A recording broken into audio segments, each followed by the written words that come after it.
የኦዲት ግኝት የተገኘባቸው የትምህርት ተቋማት ፈጥነው እንዲያስተካክሉ ለማድረግ ምን እየተሰራ ነው? እንዲሁም ዩኒቨርሲቲዎች የተሽከርካሪ እጥረት ያለባቸውና በኪራይ በርካታ ሀብት ከሚባክን ለምን በልዩ ሁኔታ ግዥ እንዲፈቀድላቸው አይደረግም?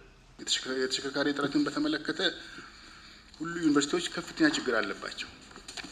ባለፈው ዓመት ትምህርት ሚኒስቴር ዝርዝር ጥናት አድርጎ መኪናዎቹ ስንት ነው ዩኒቨርሲቲው ከ600 ሚሊዮን ብር በላይ በዓመት ወጪ እንደሚያወጡ ለኪራይ፣ ሁለተኛ መኪናዎቹ አማካይ ዕድሜያቸው 15 ዓመት እንደሆነ ያላቸው መኪና ብዙዎቹ ኦፕሬሽናል ኢንኤፊሽንት የሆኑ ነዳጅ የሚጠቀሙ ጥገና በተሰማይ ይወጣ ይሄ ስለሆነ አጥንተን ስንት ነው መኪና ይገዛል፣ በምን አይነት መኪና ይገዛል ብለን ዝርዝር አውጥተን በተሟላ ጥናት ለገንዘብ ሚኒስቴር ያቀርበናል። ውጤት እየጠበቅን ነው።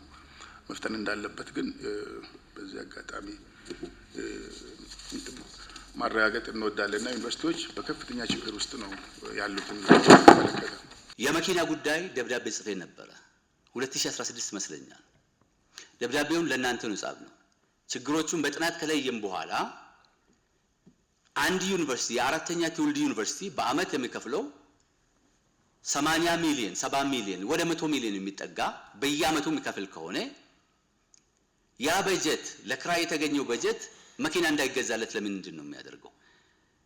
ክቡር ሚኒስትር ያስታውሳሉ፣ ዶክተር ሳሙኤል በነበረበት መድረክ ላይ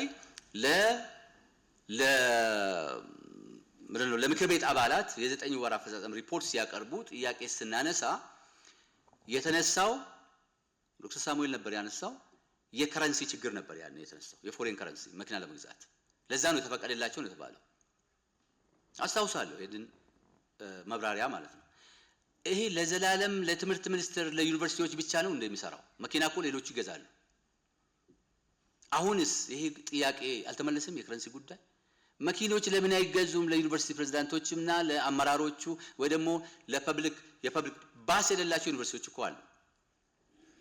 በክራይ ነው ይሄ ሁሉ ወጪውና እኔ ወጪው ብቻ ሳይሆን ደግሞ የኛ ክትትልና ቁጥጥር የለየው የመልካም አስተዳደር ችግርም አለበት። አንዳንድ ቦታ እኮ አቅራቢዎቹና አንዳንድ የሚሰሩት ስራ እውነት ለመናገር ማን ነው የሚያቀርበው ብለን ስናይ ጥሩ ያልሆነ ነገር አለ። ምንድነው የምናስተምራቸው ታዲያ? መፍትሄ ይፈልጋል ብለን ለፋይናንስ ሚኒስቴርን ደብዳቤ ጽፈናል፣ ለትምህርት ሚኒስቴርን ደብዳቤ ጽፈናል፣ በጋራ እልባት እንዲያገኝ ብለን ማለት ነው።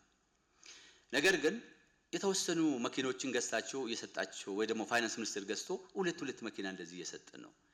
አንዳንዶቹ ደግሞ በልመና ማለት ነው ላይክ አርባ ምንጭ ዩኒቨርሲቲ ከሌሎች ተቋማት መኪና ያገኙበት ሁኔታ አለ። በዚህ ሁኔታ ዩኒቨርሲቲ አመራሮች መጨናነቅ አለባቸው ወይ? ችግሩን ስለሰማን ነው ይሄንን በዚህ ደረጃ የምናነሳው። መፍትሄ ይፈልጋል እንዘለውንግረን እውነት ለመናገር